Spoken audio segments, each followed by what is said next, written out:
This is my review of the TYR Carbon Valkyrie Elite. I think I'm pronouncing that right. So I wanted to preface the video by saying that I have run about 40 miles in the TYR Carbon Elite. I actually just ran my first ever marathon in this shoe. I will say that this shoe performed very well, so let's get right into it. TYR is mostly known for making swimwear, and I believe that this is their first running shoe and definitely their first full-length carbon-plated running shoe, and the shoe retails for $250. So starting out with the outsole, we have a pretty durable rubber on the outsole. I would say that this is my first racing shoe, but the rubber feels very good on the bottom of the shoe. I feel like it's a great mix of soft and hard rubber. The rubber compound feels like it's gonna have a very long life, as well as it's gonna give you great grip on multiple different surfaces. In the beginning of my first marathon, it was a little bit wet on the course due to prior rain the night before, but I felt very confident in running in these and making turns because the rubber just gripped the pavement very well. On clear, dry skies,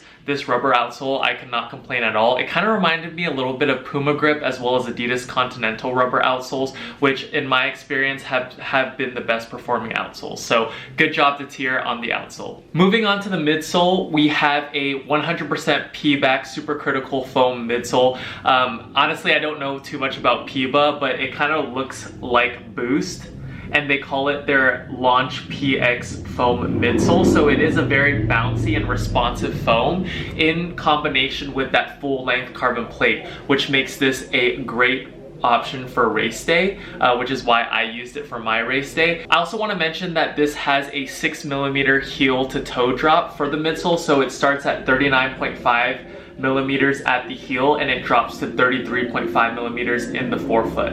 Now, if you haven't worn any carbon plated racing running shoes, I know that's a mouthful, I will say that they're typically a little bit more responsive and more firm than what you're used to in daily trainers, especially max cushion daily trainers. So in this shoe, I did feel like it was very responsive, which is nice throughout, you know, faster, quicker runs, yet you still have enough stack height and a nice midsole to absorb all that impact, especially over longer miles like a marathon. Overall, the cushion was very good. It was very responsive in conjunction with that full-length carbon plate, which provides the shoe a little bit more rigidity and energy return when you're pushing off. It's not going to be the softest ride for a running shoe. However, that's to be expected with racing shoes as they are a little bit more responsive and provide you with that energy return. I'll say that the extra stack height due to the 6mm heel drop is very much appreciated, as over the longer miles, having that extra foam in the forefoot definitely helps. Now, moving on to the upper of the shoe, and I want to touch on the fit really quickly for this shoe.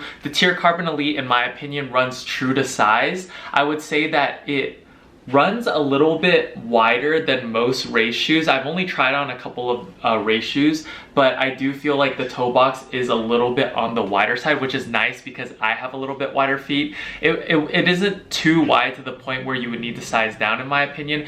If anything, I feel like the last of the shoe is a little bit on the shorter side. So if you like extra room in the toe box, for length, I would say maybe go up half a size. The heel lockdown on the shoe was phenomenal, especially with the runner's knot that I tied and tying my laces pretty tight like I like them. I had no problems with heel slippage. Something that to note on a lot of super shoes is that they always have these unorthodox heel counters or heel tab parts, but I do love that the TYR Carbon Elites is just like a normal sock liner. It didn't cause any rubbing, no blisters on my end. I will say though that the upper is an engineered mesh, and it did feel a little bit too stiff for my liking. Even with 40 miles on the shoe, I feel like there's a lot more structure and it's a little bit more rigid than I'd like. It kind of keeps the shoe from really conforming to my foot, but overall I thought it was passable. I think that it's better that it's kind of like not as comfortable than causing any problems, which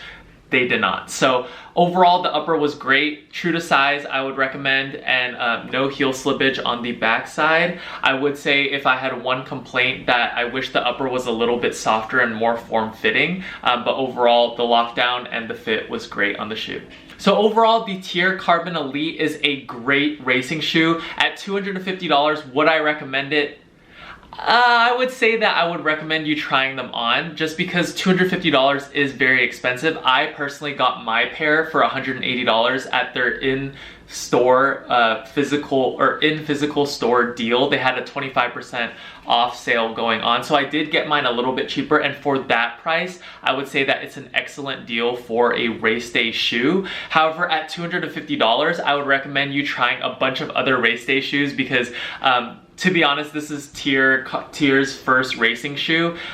You know, they're competing against the top dogs like Nike, Asics, Adidas, and I would say if you're spending that much money, you would definitely want to try those other shoes just in case you like them a little bit more if they're the same price. But for me, since I'm a little bit wider footed, I don't really run as fast as maybe some elite runners do. I thought that the TYR Carbon Elite fit all of my needs perfectly, plus that 25% off deal really helped me seal the deal on these, and I am sold. I think TYR did a great job on this running shoe. Again, my one complaint would maybe be a softer upper, as it did cause some pain in my left midfoot, just in the break-in period as well as during the marathon. Maybe I tied my shoes too tight, but overall I had no complaints, and these shoes did an excellent job, and I'm excited to see what TYR has in store in the future of their running category. Catch you guys in the next one.